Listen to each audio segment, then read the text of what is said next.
Recently, I've been getting a few concerned messages, and it's from people asking me about my choice of footwear for the West Highland Way, because they want to know why, after talking about how much I love these barefoot boots, I instead chose to wear these on the West Highland Way. And that is the question I'm going to be answering in this video, because I actually had 5 reasons why I chose these over these, even though in the end I might actually have made a mistake. Now, I'm not going to go in depth on barefoot boots. I've already made that video twice. If you want to watch it, it's up. I'll link it, you can go and watch it. But if you're not familiar, the basic idea is that traditional footwear compresses and restricts our feet in a way that's actually not good for them, and barefoot shoes are here to solve that. They're shaped in a way that complements the natural design of our feet. They don't restrict them, and that allows our feet and ankles to become stronger, reducing the chances of injury. And also, the thin soles and flexibility allow you to feel a lot more connected to the environment you're walking in. That's kind of it in a nutshell. So my 5 reasons then. Number 1 was distance. The West Highland Way is a 100-mile trek that was going to take me 6 days. And while I will quite happily go out and hike an entire day in these boots, I wasn't so sure about multi-day, because when it comes to barefoot footwear, you really have to build up to the distance. I spent about 6 months training to be able to walk all day in my barefoot shoes, and now I do that with no problems. But I haven't really done multi-day in these, so I just didn't know how my feet were going to get on over several days. To be honest, if I'd had the time, I would probably have gone out and done a 3-day trip in these to see how they got on, but I didn't have that time, wasn't able to test it, so I just felt that, well, I might want something a little bit more supportive, and I'm still 50-50 on whether that was the right choice for the distance. Part of me feels that I just chickened out. Reason 2 then is weight, and this is probably a small one, but these boots weigh 550 grams and these shoes weigh 350 grams. That's a 200 gram difference, 2 shoes. That's a 400 grams of extra weight that I'd be carrying on my feet for 100 miles, and that is going to feel different after several days on the trail, although Vivo do have several lightweight options, so it's not a great reason.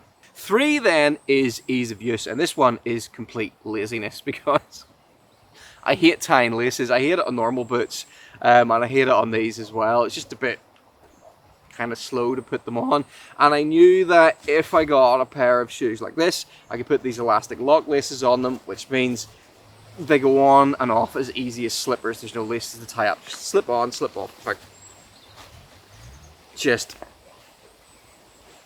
slip on and slip off, and that's it.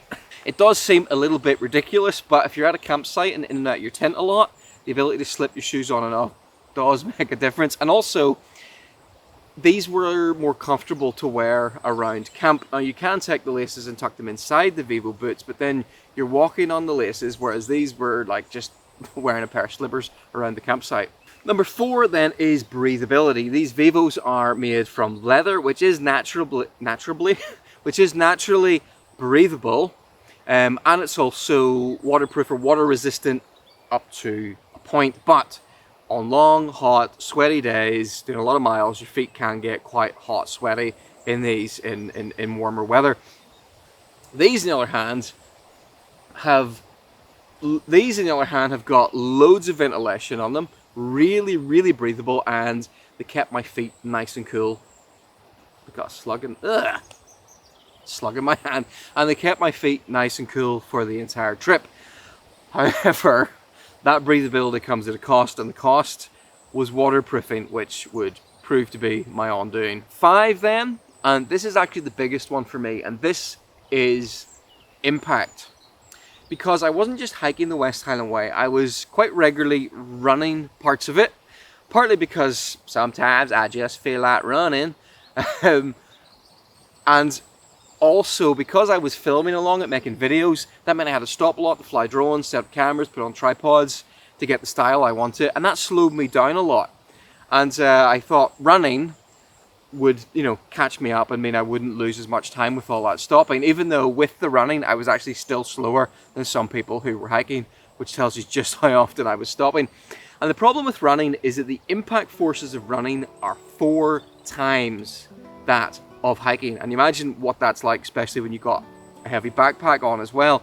And if you're going to run in barefoot footwear, you have to specifically train for it. If you don't specifically train for it, you will get stress fractures and injuries. I had done 0 barefoot running training, so I just didn't have the confidence that, even though I wasn't running that much, but over the 6 days that I was out, the amount I did have to run in these might not end well for me. So I just felt something with a bit more cushion that I know I can thump down on and I'll be fine with the impact forces would maybe be the better choice.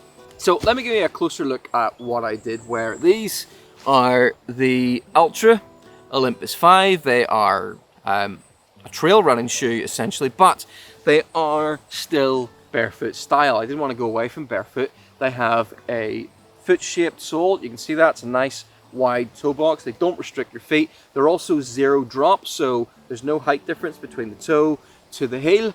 And they're, you know, they're reasonably flexible. Nothing in comparison to these, but you know, a little bit of flex in there. But the big difference with these is that they have quite a lot of cushioning underneath, which the idea is it makes them ideal for long distances. And even though these are running shoes, a lot of people have been using these for long distance hiking, including quite a few people who walked the West Highland Way in these before I did. So I thought they'd be a good choice. And they're incredibly comfortable to walk in. It's like walking along on a pair of big marshmallows. And I was even able to get a pair of gaiters that I was able to put around my ankles and stop small stones and dust getting down inside the shoes and making me have to stop to clear them out. So yeah, they were super comfortable on the mostly easy flat trails of the West Highland Way. But the downsides of these are, one, I wouldn't trust these on technical terrain. The grip on them is not amazing. It's nothing compared to the grip in the Vivos is absolutely. Sorry, I just saw a large bird fly past there. The grip on the Vivos is incredible. I mean, actually, look at the difference. And actually, after just one trip, the Altras are worn down quite a bit. You can see here, this section is literally just foam. So they become less comfortable the more you wear them. So, and on sort of technical or sloping ground, I found my feet would slide around in them. So when it comes to actual foot confidence, these are a world away from these. But for the mostly flat trails of the West Highland Way, these did the trick. But what really failed for me was that these are not waterproof. The people who went before me and walked the West Highland Way in these got dry weather. I did not. The first 2 days of the West Highland Way, it rained. I walked in a rain for combined, it must have been 15 hours. Now, if I had been light on and off showers, these would have been fine because they would have dried in between. And in fact, that's what happened during my testing with these shoes. I got them wet and they were dry within a couple of hours. So I assumed it'd be perfect for the West Highland Way, because the forecast was originally just for on and off rain, not the all-day weather that I got.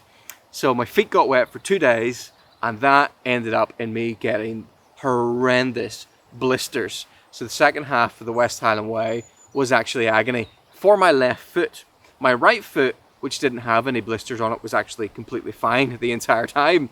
So if it hadn't been for the blisters, they would have been great, but the waterproofing or lack of it, yeah, that did not work well for me. So I do think that overall I still made the right choice in getting these, because it did allow me to run, and that was an important thing I needed to be able to do. But if I was ever going to do a multi-day trip in a pair of shoes like this again, I would 100%, I would just buy the Gore-Tex version, and they do have a Gore-Tex version of these shoes. So I'd love to know what you think. Did I make the right choice, or did I just chicken out and I should have wore the Vivos the entire time? And you know what? I'm going to test it. I'm going to go and I'm going to do maybe a 3-day trip hiking decent distance in the Vivos with a backpack and see how I get on, and then I'll actually be able to definitively answer that question for myself. However, I have been testing a different kind of footwear that I also might try to go hiking with.